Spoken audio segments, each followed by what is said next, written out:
안녕하십니까. 네, 오늘 우리 불륜의 사랑이란 소주제를 계속 이어가도록 하겠습니다. 2014년 프랑스 감독 브누아 자코의 나쁜 사랑이란 영화는요. 일단 한 남자와 한 여자를 연애 관계로 묶은 뒤에 둘을 헤어지게 하고 또 그 여자의 누이 동생, 즉 처제가 될 뻔했던 여자와 그 남자를 결혼시킵니다. 그 남자는 나중에야 그 사실을 알게 되지만 부인의 언니, 즉 처형에 대한 기구한 사랑을 주체할 수 없어요. 그래서 함께 여행을 떠나고요. 그리고 결국 심장마비로 죽습니다. 간단하게 정리를 했는데 이 관계가 이해가 되시나요? 정말 소란하죠. 그리고 딱히 해결책이 보이지 않는 종착역은 역시 죽음입니다. 와타나베 주니치의 원작 소설을 1997년 모리타 요시미치가 감독한 일본 영화 신라권에서는 불륜의 남녀를 동반 자살로 모두 죽입니다. 그런데 불륜의 막바지에서 선택한 동반 자살이 너무 아름답게 묘사되어 일본에서는 신라권 증후군이라 불리는 모방 동반 자살이 한동안 사회 문제가 되었다고 합니다. 사랑이라는 연애 감정과 더불어 연인들이 현실에서 부딪히는 질곡들의 가닥을 잡아가기가 이렇게 어려운가 봅니다. 2004년 세르지오 카스텔리토 감독의 이탈리아 영화 빨간 구두는 가정이 있는 의사 티모테오가 우연히 마주친 이탈리아를 강간한 후 이탈리아에게 사랑을 느낀다는 설정을 관객에게 요구합니다. 그리고 그만큼 강간을 당한 이탈리아는 매력적이면서도 순애보적인 사랑을 남자에게 돌려주죠. 설정의 연장선상에서 티모테오와 사랑의 늪에 빠진 이탈리아는 남자의 아이를 갖지만 남자의 아내 엘자도 동시에 임신하면서 티모테오는 할 수 없이 엘자에게로 돌아갑니다. 절망한 이탈리아는 지옥 같은 고통 속에서 자기 손으로 아이를 지웁니다. 그리고 결국 그 여파로 티모테오와의 둘만의 결혼 서약을 한 후에 티모테오의 품에서 죽음을 맞게 됩니다. 전형적인 불륜과 죽음입니다. 농담같이 들리겠지만 자기 부인이 쓴 소설을 영화화하고 주연까지 한 감독은 결국 여자를 죽일 수밖에 없었을 겁니다. 그런데 이 영화의 제목은 왜 빨간 구두일까요? 영화는 어느새 자라 소녀가 된 티모테오의 딸 안젤라가 빗속에서 오토바이 사고를 당하면서 시작합니다. 딸의 수술 결과를 초조하게 기다리면서 티모테오는 과거의 연인에 대한 기억을 떠올리게 되고요. 이렇게 영화는 과거와 현재를 왔다 갔다 하면서 진행됩니다. 안젤라의 수술이 고비에 다다랐을 때 비에 젖은 병원 밖 십자로에 느닷없이 한 여인이 나타납니다. 티모테오는 죽은 연인의 환상을 보는 걸까요? 혹시 참회하며 은총을 기다리는 걸까요? 자, 이탈리아는 불륜의 대가로 목숨을 내놓았습니다. 그리고 뱃속 아이의 목숨까지 자기 손으로 뺏었습니다. 티모테오는 무엇을 내놓을 수 있을까요? 안젤라의 수술이 성공적으로 끝난 뒤 티모테오가 여자가 남기고 간 빨간 구두 한 짝을 마치 곡물이라도 바치듯이 소중하게 내놓으며 영화는 끝납니다. 구두 한 짝을 곡물처럼 바치면서 이제 디모데오는 앞으로는 다시 누구도 고통받게 하지 않겠다는 서원이라도 세운 걸까요? 빨간 구두는 불륜의 사랑을 감동적으로 다룬 영화이면서도 아주 조심스럽게나마 고통의 과보를 경고합니다. 그것마저 없다면 돈과 명예와 가족이라는 많은 것을 가진 남자가 자신의 행위가 야기한 주변의 파문에 비해 너무나 안전한 삶을 누리고 있는 모양새가 적지 않게 불편하다는 느낌이 들 수도 있을 겁니다. 보통 다락방 시리즈라 불리는 돌론갱어 시리즈는 다락방의 꽃들을 출발점으로 총 5권으로 되어 있습니다. 세계적으로 몇천만 부라는 판매고를 올린 미국의 작가 V.C. 앤드루스의 연작 소설인데요. 영화도 되고 드라마도 된 작품입니다. 2015년 문은실 역으로 폴라북스에서 총 5권으로 편했습니다.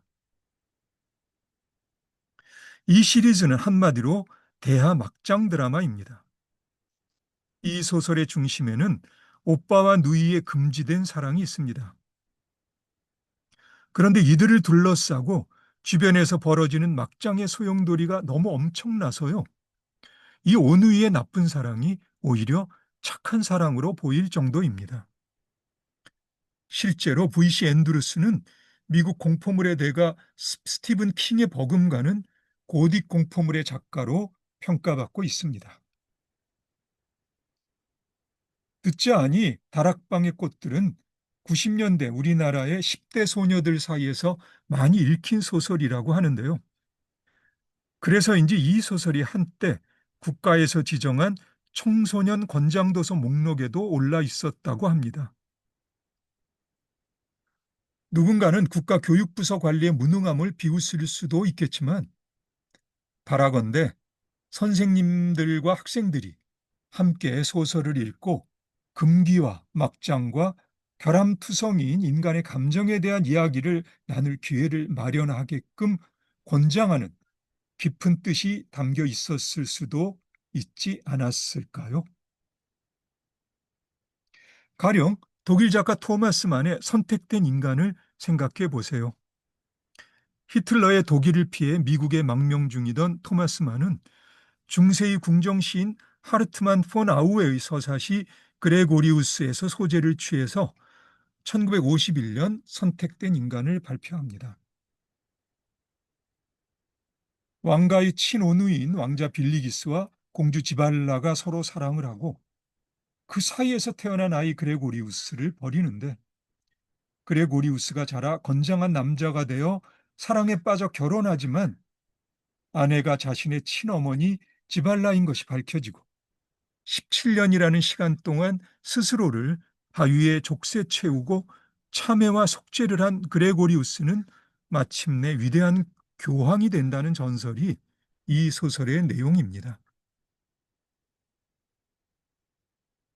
인간성이 바닥을 치는 제2차 세계대전을 겪은 후 유대인이었던 토마스만은 이 소설이 내포하고 있는 인간성 회복의 절실함을 느끼고 있었던 것으로 보입니다.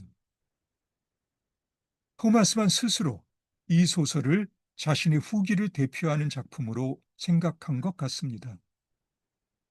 토마스만은 1929년 노벨문학상을 수상하죠. 금지된 사랑으로서 분류는 어떤 의미에서는 결함투성인 인간의 감정이 어떤 상태인지를 가늠해보는 시금석과도 같습니다. 솔직히 V.C. 앤드루스가 보는 인간성의 전망이 그리 밝지 않음은 적어도 나에게는 분명한 듯 보입니다. 한편 토마스만이 기대고 싶었던 인간성 회복의 절실함 이후 반세기도 더 흘렀고요.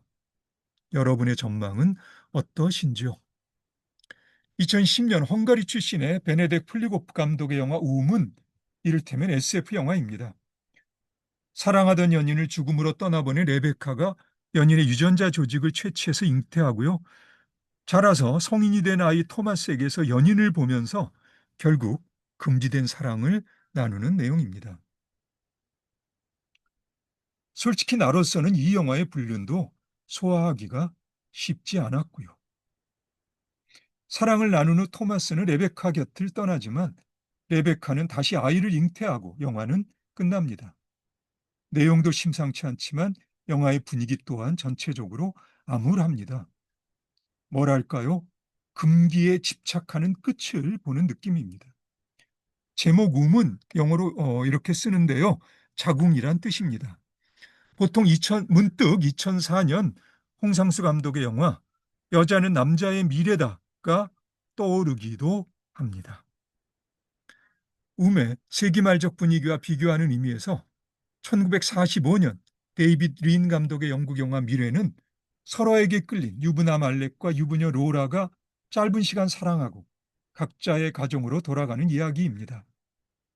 하마터면 육체적인 관계까지 발전할 수 있었지만 영화는 넘어서는 안 되는 선을 지키죠.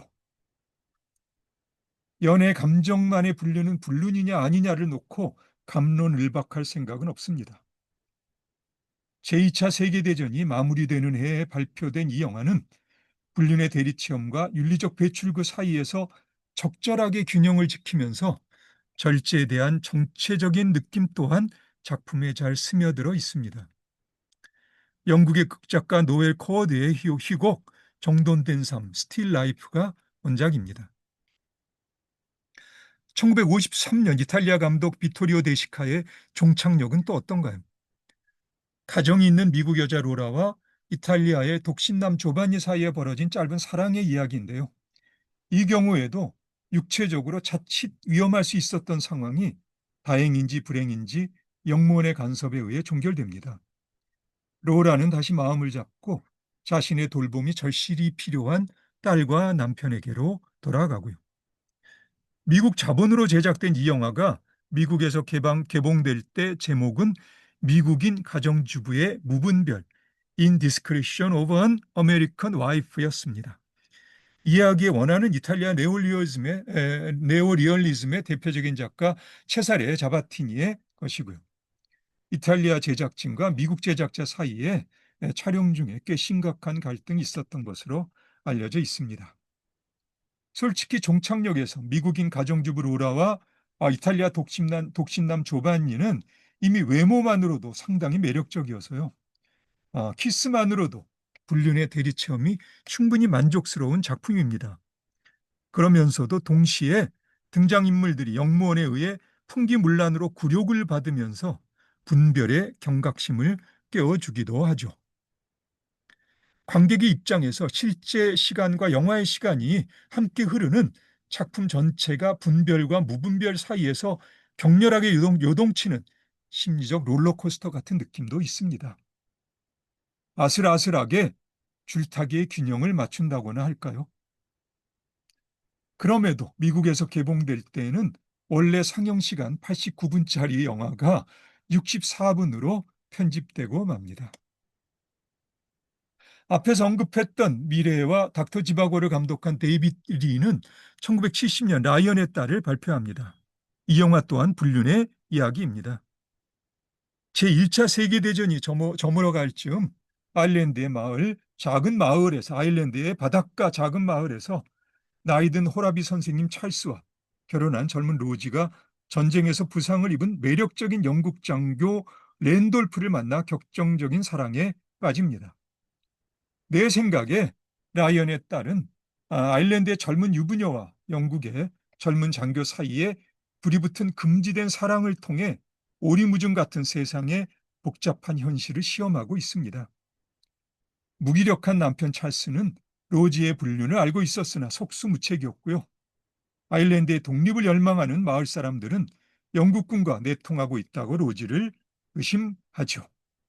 이 영화의 배경에는 20세기 초 아일랜드와 영국의 복잡한 관계가 있습니다. 사실 이 복잡한 관계는 지금까지도 계속되고요. 영국에 대한 뿌리 깊은 증오를 품고 있는 마을 사람들은 광기에 사로잡혀 급기야 로지를 야만스럽게 내칩니다. 로지의 고통에 절망한 랜돌프는 스스로 목숨을 끊어버리고 저마다 엄청난 고통을 겪은 찰스와 로지가 함께 마을을 떠나면서 영화는 끝납니다. 찰스와 로지 부부가 마을을 떠나 어디에서든 잘 살아갈 수 있을지 영화는 대답하지 않습니다. 그렇긴 하지만 절망과 함께 살아남은 부부가 마을을 떠날 때 찰스는 한 소녀로부터 한 다발의 꽃을, 로지는 신부님으로부터 지갑에 새겨진 십자가를 받습니다. 예, 지금도 세상 어딘가에선 불륜과 전쟁이 끊이지 않습니다. 해결과 대안이 분명하지 않습니다. 하지만 한 가지만은 분명하죠. 폭력이 해답은 아닙니다. 결함투성이인 인간의 감정이긴 하지만 인간은 고통의 경험을 통해 함께 살아갈 방법을 모색할 수 있습니다. 예, 그럼 오늘 여기까지 할까요? 네, 오늘도 수고 많으셨습니다. 다음에 다시 봅시다.